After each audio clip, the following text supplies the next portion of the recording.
Tonight I want to talk to you about who is knocking on your door.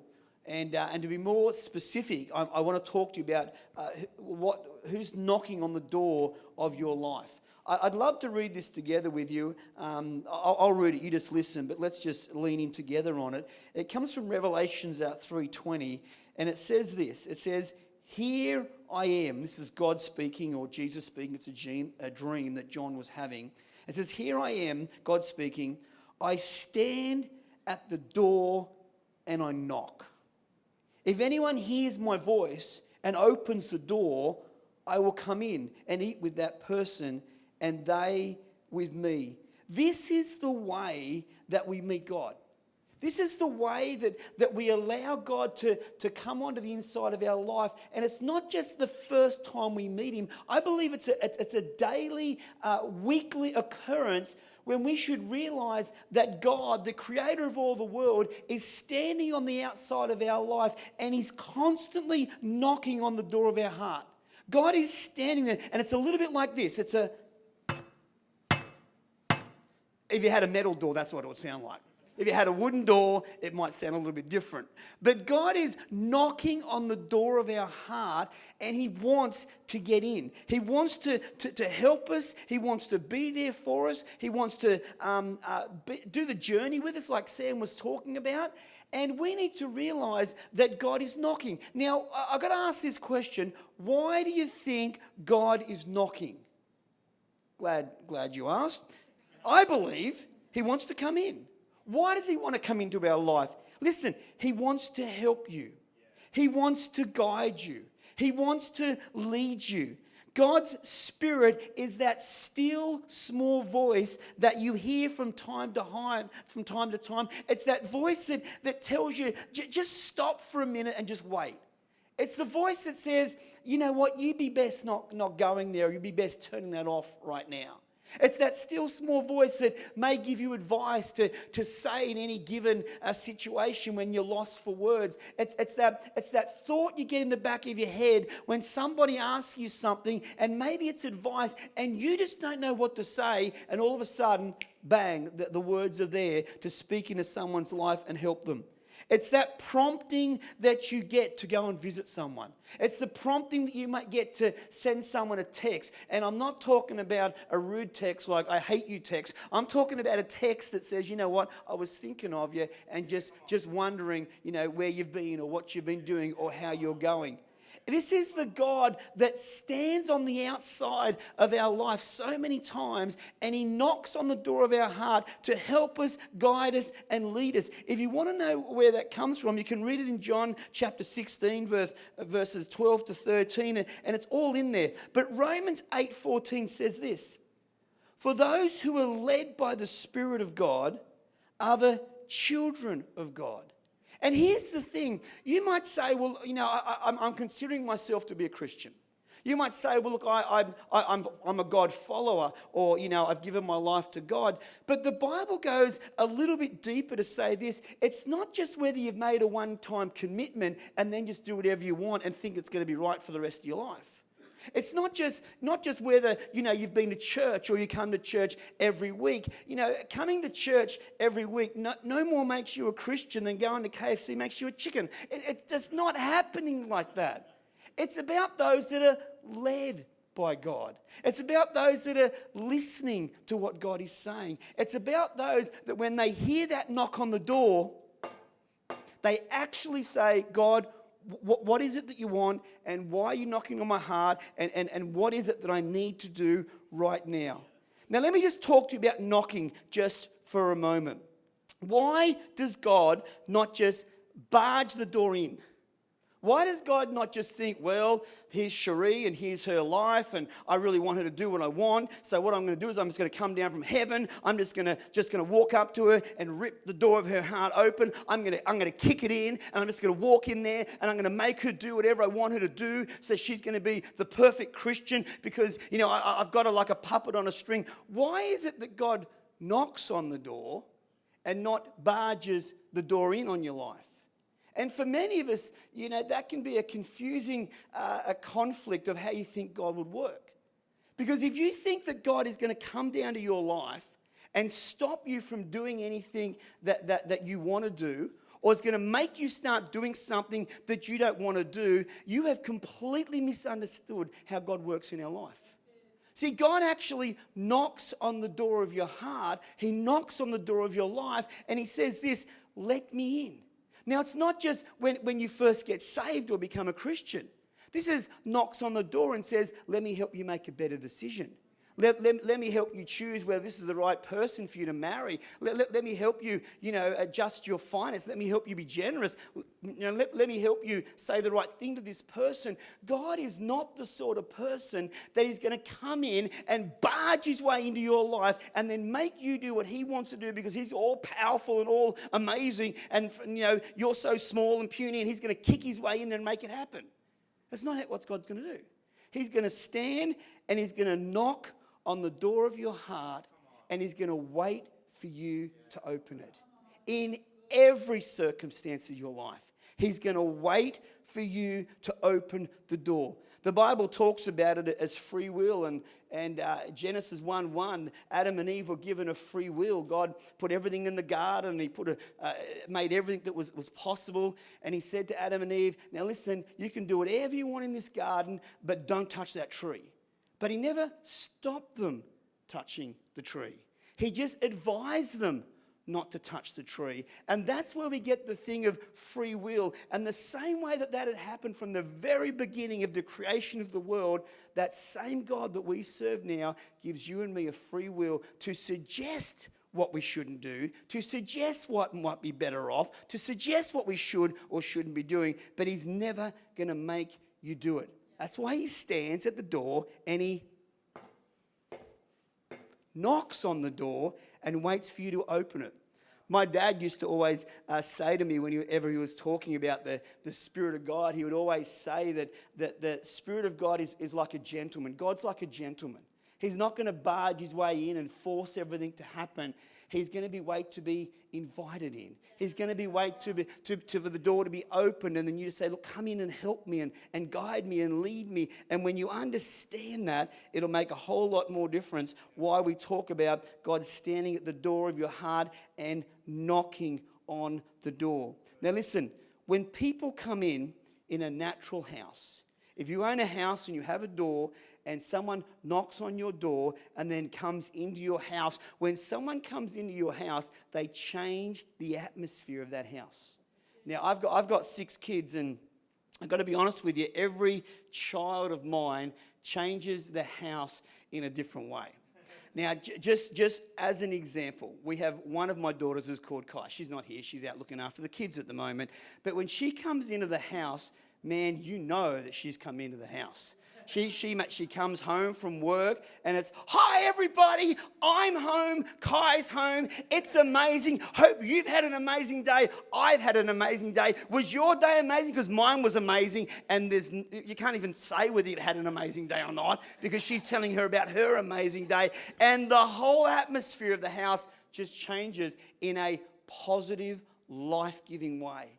But I want to tell you something. When people enter into a house, it doesn't matter who it is. There is either a positive effect or there's a negative effect. And you've got to know that when you open the door of your heart to God or open the door of your heart to whatever is knocking on that door, it is going to influence you in a positive way, or it's going to influence you in a negative way. You know, I've got written down here that when guests come in, you can't always just do what you've always done. One of the things that happened in my house is that when someone comes into our house, Cherie's always on to me and she says, Mark, she says, you can't walk around in your underwear when there's people coming in the house. It changes what I can do. Because she has let someone into my house, now I have to change what I do. You understand what I'm talking about? Now that's for a positive reason, good reason, and I'm glad so many times when I come out of my bedroom door, she goes, Mark, there's people here. No, that's code for go back in your room and put some pants on. And I get that and I know that. But my point is things change. The atmosphere changes. Things happen differently when someone comes in to your house. I know that when Grandma comes into a house, which is Cherie's mum, she is Grandma, everyone's going to get big hugs. You don't get out. It doesn't matter. You can try and get out of the room before she gets in there, but she will hunt you down. She will grab you, and there's hugs for everyone, whether you want them or not. They're just there, because when Grandma comes in, that's what happens. Doesn't matter who comes into the house, things change. Things happen. And you've got to be aware that the same way that when things change, when people come into your natural home, your life will also change with what you let into your spiritual home, into the spirit and into your heart. You know, I've written down here that if someone angry comes into your house, or even, you know, that someone angry comes into the church, to this house, then we can often be on our tippy toes and just making sure we just don't tick that person off. We don't want them to blow their top. We don't want them to be upset. Things change when people enter the house. Whether good or bad, when you let people into your house, things change and things happen. Good or bad. So be careful who you let into your house. Let me be really straight with you today. And I don't want there to be any confusion about what I'm actually trying to communicate with you today, but let me just say it as clear as I can. When you open the door of your life to things, okay, by what you watch, whether it's television or whether it's movies or whether it's the internet, when you open up the door of your heart, the door of your life to things, it will affect you. What you watch will affect you. What you listen to will affect you. If you listen to gossip, it will affect you. If you listen to slander, it will affect you. If you listen to negative talk, it will affect you. If you listen to music, it will affect you. There's a song on the radio called Bad Guys song will do. Everyone knows that that's going to be, the lyrics aren't going to be the best for you, but when you're listening to that stuff, it affects you. I woke up this morning and this is just something that happened to me. It may not happen to everyone, but I just really felt like buying a cowboy hat from Gucci. I just felt, I don't know where that come from, but I just feel like getting a cowboy hat from Gucci. I feel like living like a rock star. I feel like spending a lot of money on a brand new guitar, and I don't even play. I don't know where that comes from. But if you let it into your head, and you let it into your eyes, and you let it into your heart, whatever you let in, it affects you. You know, we've got to realize that when you open the door of your life to stuff, it comes in your ears, in your eyes, into the doorway of your soul, good or bad. Now listen, going to church, singing praise songs to God and praying, all of these things make a massive difference to what you are allowing into your life. And it's not just about, well, just be careful about the door of your life because bad stuff might come in. It's also being careful at the door of your heart to let good stuff come in. You've got to realize that this thing called life, and spiritually there is a big door on your heart. There's a big door on your life. And when you open that door, things will come in and they will affect you, whether good or bad. So be careful what you allow to coming in to your heart. You know, I want to talk about different knocks just for a moment. Because a lot of people, they like to hear about the doors of your heart. And you know, they get that. It makes sense what I've said so far. But a lot of people don't understand that there's different knocks that may happen. You know, there's the hard knock that's a bit of a, it's like, means business, something serious. That's a hard knock. There's the funny knock, you know. You ever heard that one? Like you sort of don't feel like that's gonna be trouble, but you know, it's a different type of knock. There's the quick knock. Gotta come in there. And I've heard all of these doors, all these knocks on my door from different people that knock on my house. But the one that I want to talk to you most about, it's the quiet knock. It's the one that just comes up and people just go. Now in my house, I can't hear that. And it's not just because I've been to Coastside Church and I'm partly deaf. That's got nothing to do with it. It is a serious problem in my house with the way that my house is designed and where the front door is and where my bedroom is and where different parts of I can miss a lot of the knocks. In fact, it's no secret that I've been walking past my kitchen area and I've looked across at my front door and I've seen people standing there with boxes. And I haven't heard anything. Now, I don't know whether they're a fun knocker, a loud knocker, a quiet knocker, or a soft knocker. I'm not really sure what sort of knocker they are. But I often go up to them and I say, excuse me, can I help you? And they said, yeah, we've just been waiting here for 10, 15 minutes. Can you please sign for this parcel?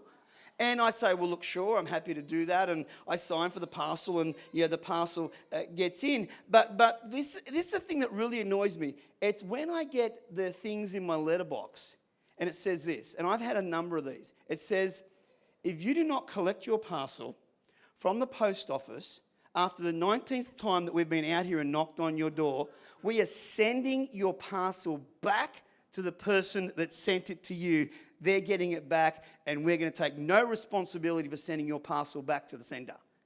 Now, whenever I get one of them, I'm like, not only have I missed this, I've missed the knock. I haven't heard the knock. I've slept while the knock was happening. Maybe the knock was too quiet. I don't know what the problem was, but when I miss the parcel that was supposed to be delivered because someone knocked on my door and I didn't work out or didn't hear them or didn't get to it, and now I'm getting a letter that's threatening to send the parcel back to the person that sent it to me, I often wonder how many things I've bought on eBay that I've never actually seen.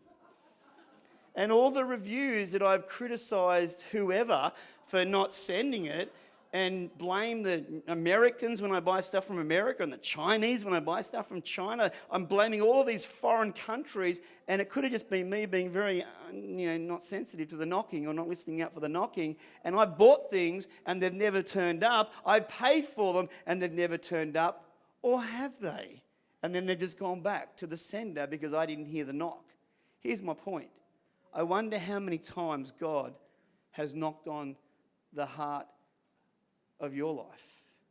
I wonder how many times God's knocked on your heart and you just didn't listen, or you just didn't hear it, or you were too busy, or you were too far away, or something was going on, or you were preoccupied with something else, and God had something amazing for you.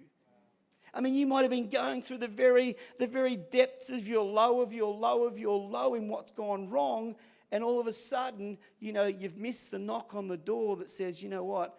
God's here with the answer for you. He's here to tell you what to do. He's here to tell you what to say. He's here to tell you how to make a different decision. He's here to tell you how to fix up your marriage. He's here to tell you how to raise your kids. He's here to tell you how to change your financial problem that you may be walking through, but you've just been too numbed out or too busy or too whatever. And I don't know what the reason might be, but you've missed the knock. You've missed the knock where God has come down, just like we read out before, that says, hey, I'm knocking on the door of your heart and you've got to let me come in.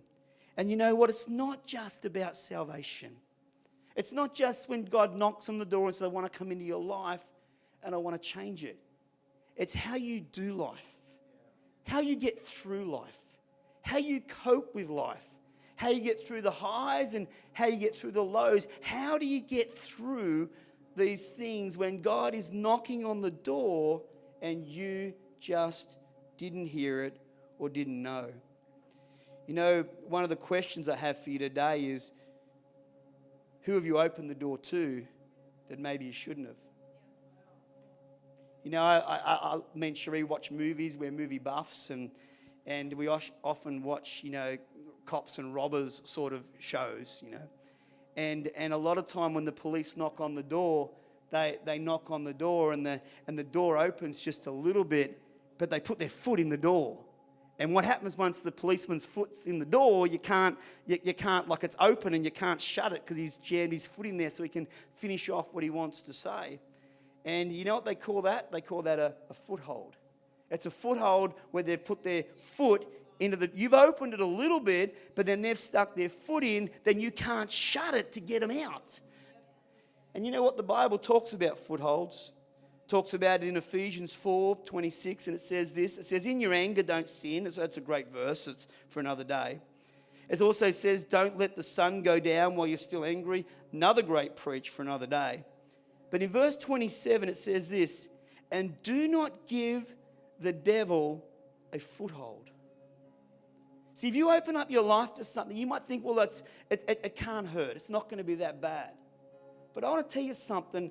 If you open up your life to the wrong thing, before you know it, the enemy can put his foot in the door and it becomes a foothold before you can even shut the door and close that thing out. And before you realize it, all of a sudden the door's been jimmied open, the door's been pushed in. And not everybody and everything in this world is like the Holy Spirit that's a gentleman and waits to be invited in. There's plenty of things that just jump through the first crack in the door they see. The moment something looks like it can rob, kill, or destroy you, it's in there to do as much damage as it can. And even if you want the door shut, there's now a foothold. It's been wedged open and you just can't seem to shut it. Well, the good news today is this, that the God that we're talking about today is so powerful that whatever you bind on earth, or whatever you tie up on earth, is also bound and tied up in heaven. And God always wants to give us a way back, and He always wants to give us a way out. God is here to help you evict the bad stuff that for whatever reason has got a foothold into your door and now you can't get it out. God's in the business of evicting. That's good news for me. It's good news for a lot of us. Because we don't always get it right and we don't always open the door to the right people. And it's not just about missing when God's knocking and the parcel's going back. It's also about opening the doors when it's been a heavy knock and you didn't realize how bad it was going to be and the foothold that it would eventually grab you with. God is in the business of evicting. And if anything's gone wrong in your life and there's things that you know tonight that you need evicted out of your life, God can do it. Because God always has your best interest in His mind. That's why we serve the God that we serve. He simply is amazing. Now listen, as the rest of the band comes, I've got a couple of questions for you. Question number one is this. Who's been knocking on your door? Or who is currently knocking on your door? Who should you close the door to? And who should you open the door for? Who should you evict? And who should you let in? Because Revelation 3:20 says this, here I am, God speaking, God's Spirit speaking, Jesus speaking. Here I am, I stand at the door of your heart and I knock. If anyone hears my voice and opens the door, I will come in and be with him and eat with him, and they will be with me. Come on, let's stand and worship God.